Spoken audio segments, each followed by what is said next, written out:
movie starts again, you watch the movie from the beginning. Only now, however, you know that it turns out all right. You know how each part of the plot eventually resolves itself satisfactorily. Instead of becoming caught up in the drama and uncertainty and tension, you simply relax peacefully, knowing how it all turns out at the end of the movie. You can apply this same technique to almost everything you do. You can manufacture your own self-confidence by imagining that no matter what your situation, everything turns out perfectly in the end. Create that end-of-the-movie feeling in yourself whenever you think of an upcoming event or problem that causes you any tension or insecurity at all. Prior to a meeting or a sales call for an interview, take a few moments to get that end-of-the-movie feeling. Then, just relax. No matter what happens in the interim, you don't have to worry at all. You already know that the situation resolves itself with good for all concerned. The interesting thing is that if you do this repeatedly, not only will you experience higher levels of self-confidence, but events in your life will have a tendency to turn out as well or better than you could have asked for or expected. Feed your mind. The fourth mental fitness technique, and another way to build your self-confidence, is to continually feed your mind with books, magazines, and audio programs containing positive and uplifting messages. Just as you become what you eat, you do become what you think about as well. Everything that you take into your conscious mind, positive or negative, is either raising or lowering your self-esteem or self-confidence. To practice cognitive control, you must be consciously aware of the suggestive influences around you and make every effort to assure that they are positive and consistent with your goals and desires. Get around positive people. One of the most powerful suggestive influences in your life, perhaps the single influence that decides your success or failure more than any other controllable factor, is the kind of people that you associate with on a regular basis. The fifth technique to keep yourself confident and optimistic is to get around positive people and get away from negative people. Fly with the eagles rather than scratching with the turkeys. Resolve today to get the negative people out of your life. Because you are so inordinately influenced by other people, the people you work with and socialize with and spend time with, you must do everything to assure that you are surrounded by the kind of people that you like, enjoy, and who make you feel good. Research has shown that habitual association with critical, complaining people can be enough by itself to sabotage all your chances for success and happiness. Negative people drag you down. They rob you of energy and enthusiasm. Attract positive people into your life. Fortunately, the law of attraction works very quickly when applied to people. You can begin to change your human environment by beginning, first of all, to think about the kind of people that you admire and want to be like. Think about the men and women, living or dead, whose qualities you respect and whose lives you would like to emulate. Read stories and biographies of successful men and women. Read magazine articles and interviews with people who are going somewhere with their lives. Begin associating with winners by first identifying with them mentally. As you think about people you admire, you'll experience a subtle change in your thought patterns. As a result, you'll begin to attract positive people into your life. At the same time, you will activate the law of repulsion, and negative people will start to move away from you. Just as positive, goal-oriented people will start to find you interesting as you become a more positive person, negative people will tend to find you unenjoyable and uninteresting. In no time at all, your human environment will begin to change for the better. Everything counts. And by the way, if all these exercises in mental programming seem like a lot of work, remember that both actions and inactions have consequences. Like the law of sowing and reaping, whatever you sow or fail to sow is going to determine what you reap in the end. The law of accumulation reminds us that everything counts. Every positive step you take is moving you toward building a a great life for yourself. Every positive word or thought or image is deepening your belief and increasing your confidence in your ability to achieve wonderful things. Finally, remember the law of reversibility. If you act in a manner consistent with high performance and high self-confidence, those very actions will generate the feelings consistent with them. Every positive, constructive action that you take in the direction of your dreams and goals will reinforce your belief in yourself and in your ability to accomplish your ideals. Take action continually. Keep your vision clearly before you and take continuous positive action every hour and every day. Develop a sense of urgency. Move quickly when opportunity presents itself. Maintain a bias for action. Fast tempo is essential to success. And the faster you move, the better you will feel. The faster you move, the more energy you will have. And the faster you move, the higher will be your self-esteem and self-confidence. The world can really be divided into two categories, the talkers and the doers. The world is full of talkers who seem to be convinced that if they talk about it enough, it's the same as actually doing it. But you are a doer, and it is always the doers who have been the movers and shakers throughout all of human history. It is the men and women who think, plan, and then take consistent, persistent action who make things happen. And when you engage in continuous action, not only will you feel terrific about yourself, but your ability to do whatever you want to do will grow by leaps and bounds. You will eventually become unstoppable. Now here are some action exercises you can do to apply these ideas. Number 1, create a clear, exciting mental picture of your most important goal as if it already existed in every detail.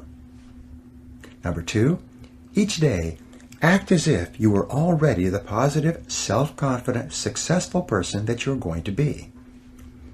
Number 3, practice mental rehearsal prior to every event of importance.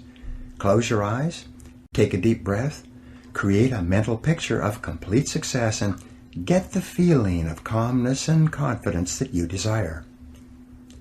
Number 4, resolve today to accept complete responsibility for your life, for everything you are today, and for everything that you will ever be in the future. Number 5, write your main goals on 3x5 index cards and review them twice each day until they're programmed deeply into your subconscious mind. Number 6, make a decision to associate only with positive people and get the negative people out of your life. Number 7, feed your mind daily with a steady stream of positive books, audios, conversations, and other suggestive influences that are consistent with the very best person you could possibly be. Chapter 5, Capitalizing on Your Strengths. Booker T. Washington once wrote, "I have learned that success is to be measured not so much by the position one has reached in life as by the obstacles he has overcome while trying to succeed." Self-confidence goes hand in hand with winning, with self-esteem, with success and happiness in everything you do. The more self-confidence you have, the more things you will try, and by the law of averages, the more things you are likely to achieve. The more self-confidence you have, the less you will be affected by temporary setbacks and disappointments. The more self-confidence you have, the more likely it is that you will have a long, exciting life full of riches and rewards and self-satisfaction. And achieving these goals is the whole aim of this program. One of the starting points of self-confidence is for you to recognize that you have tremendous strengths of ability and character that you can bring to bear to accomplish almost anything you want. You are extraordinary. The odds are more than 50 billion to 1 against there ever being anyone with the unique combination of talents, skills, and abilities that you bring to your life and to your world. And the incredible things that you can do and be, no one knows, not even you. But the one thing that we do know is that virtually everything noteworthy that you will ever achieve will come from your ability to identify your areas of greatest strength and then to capitalize on them in every situation. Your area of excellence. Each person has one or more areas of excellence that, if properly exploited, would enable them to be, have, and do almost anything they could possibly want. Each person, as the result of years of education and experience, has developed possibilities that make him or her different from all other people. And the men and women who are achieving the most in every field are invariably those who have taken the time to identify their areas of greatest strengths and then to capitalize on them continuously. We said earlier that life is the study of attention. Where your attention goes, there will your heart be also. The people, things, and events that hold your attention are indicative of your entire mental makeup. The things you are interested in are an indication of what you should be doing more of. Choose the right field. In one longitudinal study examining 1,500 men and women who started out eager and ambitious at the beginning of their careers, they found that only 83 of them, over the course of 20 years, became millionaires. When they went back and studied the attitudes and decisions of these people, as they had evolved over 20 years, they found that every millionaire had one thing in common. They had all chosen a field they enjoyed and then become totally absorbed in what they were doing. They had gone to work in an area of endeavor in which they were extremely interested and which held their entire attention. They had then thrown their whole hearts into becoming very good in that area, developing the strength necessary to succeed in that field. They had then capitalized on those strengths by becoming better and better progressively over time. The conclusion of the study was that success, wealth, and happiness seemed to occur when a person was completely preoccupied doing something else. The wealthy people in this study never set out to make a lot of money. Instead, they set out to find a field that they really enjoyed, and then devoted themselves to it. The money came as an afterthought. Happiness and satisfaction. The flip side of this equation is that you will never really be happy or satisfied until you have found a way to apply your unique human capabilities to your life and to your career. In the book Working by Studs Terkel, he reports that more than 80% of Americans do not feel that their full potential is being utilized in their work. They may be busy and they may be reasonably satisfied, but way down deep, they feel that there is far more that they could do if given the right situation and the right opportunity. You probably feel this way yourself from time to time.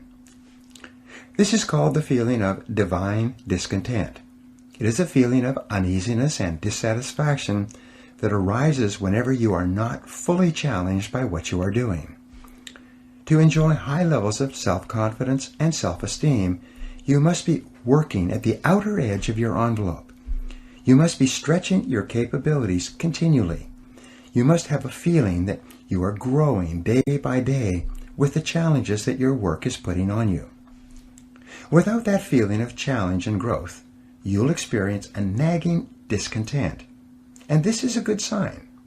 Discontent and dissatisfaction almost always precede a constructive change that forces you to change and starts you growing once more. Living congruently.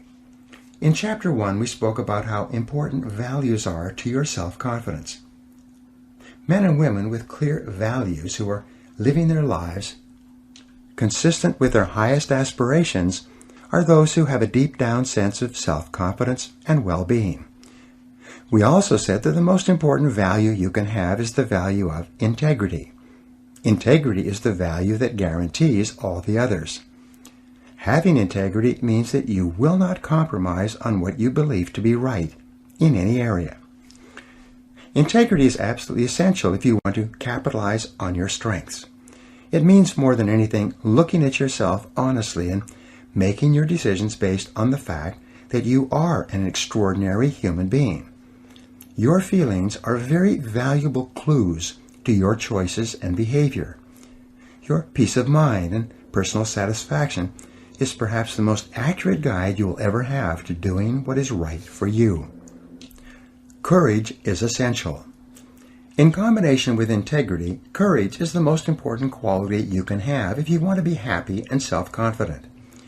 If integrity means being honest with yourself, then courage means having the strength of mind to follow where your heart leads you. Courage means having the ability to push aside all other considerations in order to remain true to the very best that is in you. Winston Churchill said, "Courage is rightly considered the foremost of the virtues, for upon it all others depend." You know by now that fear is the greatest single enemy of self-confidence and self-fulfillment. It's not that people don't know what to do, it is usually that they are afraid to do what their hearts tell them to do. But when you build up your courage act by act, you gradually overcome your fears. With courage, your whole world opens up before you. Your self-confidence increases. You reach the point where there are no longer any limitations on what you will attempt and what you will commit yourself to. Follow your heart. One of the greatest of the Impressionist painters was a man named Paul Gauguin. He lived in Paris, had a family, and worked in the post office for many years. But in the evenings he visited the cafes frequented by the Impressionist painters of Paris, getting to know them and asking them questions. He was fascinated by painting. The whole idea of painting absorbed all his attention. It was all he thought about, and yet with a family and a full-time job, there was no way he could devote himself to the painting he wanted so badly to do. One day, in a move that shocked everybody, he gave up his job as a postal inspector, left his family, and moved to the South Sea island of Tahiti. There he began painting, poor quality at the beginning, but gradually improving as he developed his skill. His paintings now are worth hundreds of thousands, even millions of dollars, and hang in the finest museums in the world. He is considered by many to be one of the most important painters of the last 300 years. In a way, he was like Grandma Moses in that he finally decided to follow his heart and concentrate on what he had been interested in for all those years. Be honest with yourself. To follow your heart, you don't necessarily need to make dramatic changes in your life or your relationships. What you do need to do is to see yourself honestly, as you really are, and have the courage to channel your energies and focus your strengths into your areas of greatest potential. And when you do this, you will soon realize that you have made one of the best decisions of your life. Each person has great strengths and potentialities, and each person is put on this earth to harness those strengths and apply them to benefiting themselves and mankind. The life stories of the great men and women of history are usually stories of people who discovered their strengths and utilized them to the fullest degree. Churchill was a great statesman and orator. Florence Nightingale was a tremendous organizer. Florence Chadwick was an incredibly strong swimmer. Abraham Lincoln was a far-sighted and compassionate politician and president. Mother Teresa was a truly loving human being with an infinite capacity to care for and support the sick and dying people of Calcutta. Joe Montana was a quarterback with an incredible throwing arm with the San Francisco 49ers. All around you, you see men and women who have grabbed their major talents, like catching a pass in a football game, and are running for the goalposts. And you can do the same if you have the courage to follow your heart. Compensating for weaknesses. No discussion of strengths would be complete without a discussion of weaknesses. Strong people have strong weaknesses as well. In fact, most people have far more weaknesses than they have strengths. You may be strong in a few areas, but weak in hundreds of other areas. Weaknesses are an inevitable and unavoidable fact of life. As Peter Drucker said, all innovations must be simple if they are to work, because there are only incompetent people to carry them out. The one thing that we will always have in abundance is incompetence. Drucker wasn't being unkind. He was being realistic and pointing out that most people are incompetent, or at best average, just in different areas. The challenge with human weaknesses is that unhappy and unsuccessful people have a tendency to focus on them. They become preoccupied with their weaknesses and think about their lacks of talent and ability too much of the time. They lose sight of the fact that each person has strengths that may need to be developed, and that these strengths can and will bring them everything they want. Instead, they dwell continually on their areas of lesser competence rather than on their areas of potential excellence. Developing strength and resiliency. We are all brought up with feelings of inferiority and inadequacy. Our self-esteem and self-confidence are fragile. Our positive feelings about ourselves are like balloons, easily popped. We have to work on ourselves for a long time to build ourselves up to the point where we are tough and resilient, especially in the areas where we make mistakes and drop the ball. Every person is a combination of peaks and valleys. You have areas of great potential strength, and you have multiple areas of weakness where you perform in an average or mediocre way. Drucker also wrote, "The goal of business is to maximize strengths and to make weaknesses irrelevant." The law of concentration has an inordinate impact on the person you become. Whatever you dwell upon grows in your life. Strong, competent people are those who dwell upon their strengths and abilities. Weak people are those who dwell upon their weaknesses and their inabilities. You always have the choice of looking at your glass as being either half full or half empty. But to develop and maintain high levels of self-confidence and the success and happiness that go with it, you must consciously choose to dwell upon your strengths most of the time. You are a bundle of resources. One of the most obvious characteristics of leaders in life is that they view themselves as bundles of resources that can be utilized in many different ways, like a tool can be used to achieve different results. Leaders are adamant about applying themselves only in those areas where they can perform well and make a significant difference. They focus only in those areas where they can succeed because of their special talents. One of the best questions you can ask yourself over and over is, what can I and only I do that, if done well, will make an extraordinary difference in my situation? The law of concentration also says that all great successes in life come from single-minded, focused concentration on doing one thing or a few things extremely well. Success comes from staying at a particular task, the most valuable and important task you could be doing, until you succeed. Every great human achievement is preceded by an extended period of dedicated, concentrated effort. But there is little to be gained by digging determinedly if you're digging in the wrong place. As Benjamin Trigo, the management consultant, said, "The very worst use of time is to do very well what need not be done at all." Assess your strengths and weaknesses. This brings us to the importance of self-assessment with regard to your strengths. When we do strategic planning for corporations, we deal continually with what is called concentration of power. Where can the company focus and concentrate its resources to achieve extraordinary results in a competitive market? We start from the viewpoint that a company has a certain degree of flexibility in determining what it offers to justify its existence in the marketplace. We say that the purpose of a business is to create and keep a customer. The customer, or the person that the company is organized to serve in some way, is central to every calculation and every decision. We put the imaginary customer in the middle of the table and conduct the strategic planning process with him or her in mind. Increase your return on energy. The critical issue in corporate strategic planning is to increase the return on equity invested in the corporation. It is to allocate and deploy assets in such a way that the rewards that the company earns are greater than they would be in the absence of the planning exercise. We start off with establishing clear values, a clear vision of what the company wants to become in the future, and a written mission statement that describes the strategic objective and positioning for the company. Each person needs to do the same for himself or herself. The purpose of your personal strategic planning